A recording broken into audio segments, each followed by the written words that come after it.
బాలీవుడ్‌లో అంటే 'triple R' cinema success అయిన తర్వాత, అలాగే 'పుష్ప' సినిమా కూడా హిందీ మార్కెట్‌లో మంచి రెవెన్యూ కలెక్ట్ చేసింది.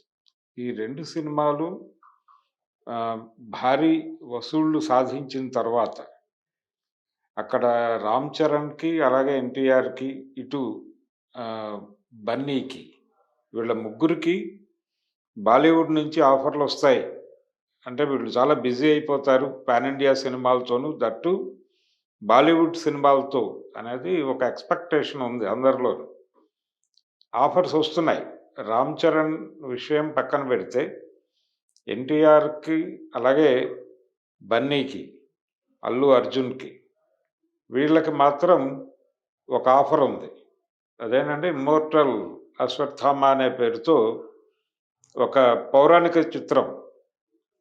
ఇది సైన్స్ ఫిక్షన్‌తో అంటే ఒక పౌరాణిక నేపథ్యాన్ని ఎంచుకున్నటువంటి ఒక సైన్స్ ఫిక్షన్ అని జెప్తున్నారు. అశ్వత్థామ అంటే మహాభారతంలో క్యారెక్టర్. ద్రోణుడి కుమారుడు. ఉప పాండవుల్ని చంపేయటం. ఇదంతా గుర్తుండే ఉంటుంది. చివరి సైన్యాధ్యక్షుడాయన.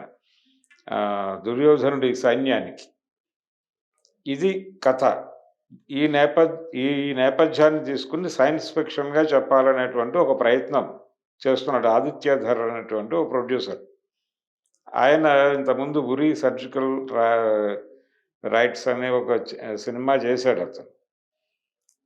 ఇతను ఈ సినిమా అనుకున్న తర్వాత చాలామంది పెద్ద హీరోస్ బాలీవుడ్‌లో ఉన్నటువంటి హీరోస్‌ని అనుకున్నాడు.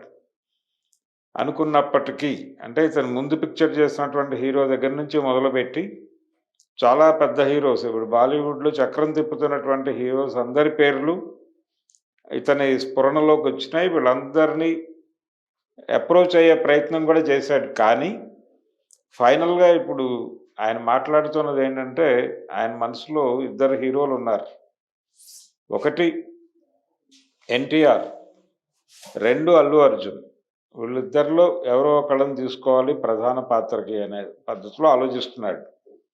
అయితే ఒక దశలో 'ఎన్టీఆర్' పేరు మాత్రమే వినిపించింది. 'ఎన్టీఆర్' పేరు మాత్రమే వినిపించింది. తననే తీసుకొని ఈ 'అశ్వత్థామ' క్యారెక్టర్‌లో ఆయన్ని అంటే ఆ సినిమాలో అతన్ని లీడ్ రోల్‌లో తీసుకోవాలి అని అనుకుంటున్నట్టుగా ఒక ప్రచారం జరిగింది. అయితే ఇప్పుడు కొత్తగా బన్నీని కూడా అప్రోచ్ అయ్యాడాయన అనేది వార్త. ఇది బన్నీ వాసు రివీల్ చేసినటువంటి విషయం. అంటే వాళ్ళు అప్రోచ్ అవుతున్నారు. ఇంకా అల్లు అర్జున్ ఓకే చెప్పలేదు అని. అల్లు అర్జున్ ఓకే చెప్పలేదు. వాళ్ళు అప్రోచ్ అవుతున్నారు అంటే ఇంతకుముందు ఎన్టీఆర్‌ని అప్రోచ్ అవుతున్నట్టుగా వచ్చినటువంటి వార్తల పరిస్థితి ఏమిటి? అవి అంటే ఎన్టీఆర్‌ని అప్రోచ్ అయ్యి మళ్ళీ ఎందుకు రిటర్న్ అయ్యారు? ఎందుకు బన్నీ వైపు చూసారు? అంటే ఇద్దరు హీరోలు ఉన్నారు మా దృష్టిలో అంటున్నారు వాళ్ళు. ఎవరో ఒకళ్ళని. ఎవరు అంటే ప్రాజెక్ట్‌కి అన్ని విధాలుగా, అన్ని విధాలుగా అంటే డేట్స్‌తో సహా అంటే వీళ్ళకి కావాల్సినన్ని డేట్లు కేటాయించడంతో సహా అన్ని విషయాల్లోనూ ఒక సమన్వయం కుదిరితే వాళ్ళతో ముందుకెళ్ళాలి అనేది ఐడియాలాగా చెప్తున్నారు వాళ్ళు. అంటే ఇద్దరు హీరోలని అప్రోచ్ అవుతున్నామని. సో, ఇద్దరు ఉన్నారు వాళ్ళ దృష్టిలో అనేదైతే ఇప్పుడు బయటకొచ్చినటువంటి విషయం. బన్నీ ఓకే చెప్పలేదు ఇంకా. ఎన్టీఆర్ కూడా ఓకే చెప్పలేదు. కానీ వాళ్ళిద్దరిని అప్రోచ్ అవుతున్నారు వీళ్ళు. పర్టిక్యులర్‌గా వీళ్ళనే ఎందుకు అప్రోచ్ అవుతున్నారు అంటే, వీళ్ళకి సౌత్ ఇండియా మార్కెట్‌లో ఉన్నటువంటి గుర్తింపు. అలాగే బాలీవుడ్‌లో ఉన్నటువంటి హిందీ మార్కెట్‌లో గూడా వీళ్ళు కొంత క్రౌడ్ పుల్లర్‌లుగా వ్యవహరించగలరు అనేది ఒక కాన్ఫిడెన్స్ ఉంది వాళ్ళకి. 'ట్రిపుల్ ఆర్' నుంచి అలాగే 'పుష్ప' నుంచి కూడా. బన్నీ ఇప్పుడు 'పుష్ప 2' రిలీజు అదంతా ఉంది. డిసెంబర్‌లో రిలీజ్ చేయాలని అనుకుంటున్నారు. అది అయిపోయిన తర్వాత తను నెక్స్ట్ పిక్చర్ 'గీతా ఆర్ట్స్‌లో' చేయబోతున్నాడు అనేది ప్రస్తుతానికి ఉన్నటువంటి సమాచారం. 'గీతా ఆర్ట్స్‌లో' చేయబోతున్నటువంటి సినిమా సందీప్ వంగ డైరెక్షన్‌లో ఉండొచ్చు అనేది ఒక వార్త. అలాగే దాంతో పాటు 'త్రివిక్రమ్‌తో' కూడా ఒక సినిమా ఉంటుంది అంటున్నారు. అది ఏ బ్యానర్‌లో ఉంటుంది అనేది తెలీదు. అంటే తిరిగి అల్లు అరవింద్ గారు అలాగే రాధాకృష్ణ వీళ్ళ కాంబినేషన్‌లో సినిమా ఉంటుందా 'అలవైకుంఠపురంలో' లాగా అనేది ఒక డౌట్. ఇలా అటువైపు జరుగుతోంది. ఇటువైపు ఎన్టీఆర్ 'కొరటాల శివ' సినిమాతో బిజీగా ఉన్నాడు. ఆ సినిమా కంప్లీట్ అయితే గాని ఇంకొక పిక్చర్ వైపు ప్రస్తుతం ఆయన చూసే పరిస్థితి లేదు. నెక్స్ట్ తనతో సినిమా చేయటానికి టాలీవుడ్ నుంచి ఇద్దరు ముగ్గురు డైరెక్టర్లు స్క్రిప్ట్‌లతో రెడీ అవుతున్నారు. ప్రొడ్యూసర్స్ కూడా ఉన్నారు. ఈ నేపథ్యంలో ఎవరితో ఈ బాలీవుడ్ ప్రాజెక్ట్ సెట్ అవుతుంది అనే విషయంలో ఇప్పటికైతే క్లారిటీ లేదు. వాళ్ళ దృష్టిలో నిజానికి ఎన్టీఆర్‌ని మొదట అప్రోచ్ అయిన మాట నిజం. ఆ వార్తలు బయటకొచ్చినాయి. ఎన్టీఆర్‌కి దాదాపు వాళ్ళు లైన్ గూడా చెప్పారు. చెప్పిన తర్వాత ఇప్పుడు ప్రస్తుతం అంటే బన్నీవాసు రివీల్ చేసిన ప్రకారం ఇది 'అశ్వత్థామ' అనే ప్రాజెక్ట్ అర్జున్ దగ్గరికి కూడా వెళ్ళింది. అల్లు అర్జున్ దగ్గరికి కూడా వెళ్ళింది అనేది. అల్లు అర్జున్ ఇంకా ఓకే చెప్పలేదు అని చెప్తున్నాడాయన. ఒకవేళ ఓకే చెబితే బ బన్నీతోనే జరుగుతుందా అంటే ఈ పౌరాణిక పాత్ర ఎవరు బాగా చేయగలరు? ఎవరు బాగా పెర్ఫార్మ్ చేయగలరు? అనే యాంగిల్‌లో చూస్తే ఆల్రెడీ పౌరాణిక పాత్ర చేసినటువంటి ఒక అనుభవం ఎన్టీఆర్‌కుంది.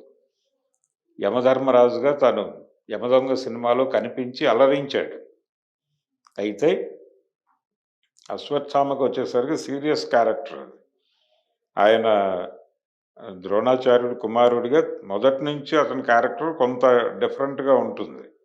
గురుపుత్రుడు. అటు పాండవులకి, ఇటు కౌరవులకి కూడా. కాబట్టి అతనికి ఒక ప్రాధాన్యత ఉంది కథలో. అలాగే చివర్లో ఆయన ఎట్టి పరిస్థితుల్లోనూ యుద్ధం గెలవాలి అని చేసినటువంటి ప్రయత్నం చివరి సైన్యాధ్యక్షుడిగా. ఈ నేపథ్యంలో సాగే కథ కాబట్టి క్యారెక్టర్ చాలా సీరియస్‌గా ఉంటుంది. ఈ ఇంత సీరియస్ క్యారెక్టర్‌ని పెర్ఫార్మ్ చేయటంలో ఎన్టీఆరే బెటరు అని వాళ్ళు అనుకున్న మాట వాస్తవం. కానీ ఎందుకు అల్లు అర్జున్ వైపు మొగ్గారు అంటే 'పుష్ప' ఇన్‌ఫ్లూయెన్స్ ఏమైనా పనిచేసిందా అనేది ఒక మనకు కనిపిస్తున్నటువంటి ఒక రీజన్. 'పుష్పలో' అతను కనిపించిన తీరు, ఆ రఫ్‌నెస్సు ఇవన్నీ కూడా ఈ క్యారెక్టర్‌కి బావుంటుంది అని ఏదైనా అనుకుంటున్నారా? అంటే సైన్స్ ఫిక్షన్ అంటున్నారు కాబట్టి, దీంట్లో పౌరాణిక పాత్ర పరిధి తక్కువ ఉండే అవకాశం ఉంది. లేదు సమానంగా అంతే నిడివిలో ఇంకో క్యారెక్టర్ ఏదైనా ట్రావెల్ అయ్యే అవకాశం ఉందా అనేది. సో, ఈ రెండిటిని బ్యాలెన్స్ చేయటంలో అర్జున్ బెటర్ అని అనుకున్నారా? అందుకనే అతన్ని అప్రోచ్ అయ్యారా? అనేది అనేది ఒక డౌట్. ఫాన్స్‌లో వస్తున్నటువంటి ఆలోచనలు. కానీ, ప్రొడ్యూసర్ల వైపు నుంచి వచ్చినటువంటి ప్రకటనలో వాళ్ళిద్దరినే అనుకుంటున్నారు. ఇద్దరిలో ఎవరో ఒకళ్ళు. అన్ని విధాలుగా ఎవరు ఈ ప్రాజెక్ట్‌కి ఓకే చెప్తారో వాళ్ళతో ట్రావెల్ అవ్వాలి అని. అంటే ప్లాన్ బి, ప్లాన్ ఏ ఇది పెట్టుకొని ముందుకెళ్తారు ఎవరైనా. సేమ్ స్టైల్‌లో ఇప్పుడు ప్లాన్ ఏలో ఎన్టీఆర్, ప్లాన్ బిలో అల్లు అర్జున్‌ని పెట్టుకొని ప్రయత్నం చేస్తున్నారు వాళ్ళు. ఎవరైనా ఓకే కావచ్చు దీనిలో. ఎవరు ఓకే అయితే వాళ్ళు మాత్రమే సమర్థులు, పక్కవాళ్ళు కాదు అని అర్థం కాదిక్కడ. వీళ్ళిద్దరిని చూజ్ చేసుకున్నారు. టోటల్‌గా బాలీవుడ్ వాళ్ళని కాదని అని గనక చూస్తే, ఖచ్చితంగా వీళ్ళిద్దరి మీద కాన్ఫిడెన్స్ ఉందని. ప్రొడ్యూసర్‌కి కాన్ఫిడెన్స్ ఉంది. వీళ్ళిద్దరు మాత్రమే చేయగలరు. వీళ్ళిద్దరు మాత్రమే చేయగలరు అంటే బాలీవుడ్ హీరోలు చేయలేరు అని కాదు. వీళ్ళిద్దరికీ ఉన్నటువంటి మార్కెట్ యాక్సెప్టెన్సీ అదనంగా దొరికేటువంటి అంటే హిందీ హీరోలకి తోడు అదనంగా సౌత్ మార్కెట్‌ని క్యాప్చర్ చేయటానికి వీళ్ళైతే బావుంటుంది. దట్టు అల్లు అర్జున్ అయితే ఎందుకు బెటర్ అవుతుందంటే తనకి మలయాళంలో, కేరళలో మంచి మార్కెట్ ఉంది. కాబట్టి అది కొంత యాడెడ్ ఫ్లేవర్ అవుతుంది. ఇప్పుడు హీరోలను గాని, విలన్స్‌ని గాని ఎవరినైనా సరే ఏ క్యారెక్టర్‌కైనా ఒక ప్రొడ్యూసర్ గాని, డైరెక్టర్ గాని చూజ్ చేసుకుంటున్నాడంటే అతనికి ఉన్నటువంటి మార్కెట్ కెపాసిటీ ఏమిటి అనేది కూడా కౌంట్ అవుతోంది. అతను ఏ ఏ ప్రాంతాల ప్రజల్ని స్పందింపజేయగలడు, సినిమా థియేటర్ వైపు పరుగు పెట్టించగలడు అనే కోణంలోనే హీరో సెలక్షన్ గాని, హీరోయిన్ సెలక్షన్ గాని ఏ సెలక్షన్ అయినా జరుగుతోంది. కాబట్టి దీన్ని దృష్టిలో పెట్టుకొని చూస్తే వీళ్ళిద్దరిలో క్రౌడ్ పుల్లర్స్ ఎవరు? ఏ ఏ ప్రాంతాల ప్రజల్ని కదిలించగలరు? వీళ్ళ వీళ్ళ నటనా సమర్థత ఇవన్నీ కాదు. వీటిని మించి ఇంకేదో ఉంది. అది మాత్రమే క్రైటీరియా తప్ప గతంలో లాగా ఈ పాత్ర ఇతని కంటే అతను బాగా చేయగలడు, ఆ పాత్ర ఇతని కంటే ఇతనే బాగా చేయగలడు ఈ చర్చ కాదు. ప్రస్తుతం సినిమా అనేది మార్కెట్ చుట్టూ తిరుగుతున్నటువంటి వ్యవహారం మాత్రమే. అది అర్థమైపోతే వీళ్ళిద్దరిలో అల్లు అర్జున్ ఎందుకు అప్రోచ్ అయ్యారు, ఎన్టీఆర్‌ని ఎందుకు అప్రోచ్ అయ్యారు అనే దానిలో క్లారిటీ వస్తుంది ఎవరికైనా గాని. సో, మార్కెట్ ఆలోచనతో, మార్కెట్ దృష్టితో చూస్తే అలా వీళ్ళిద్దరిని అప్రోచ్ అవుతున్నాడు డైరెక్టర్ గారు, ప్రొడ్యూసర్ గారు.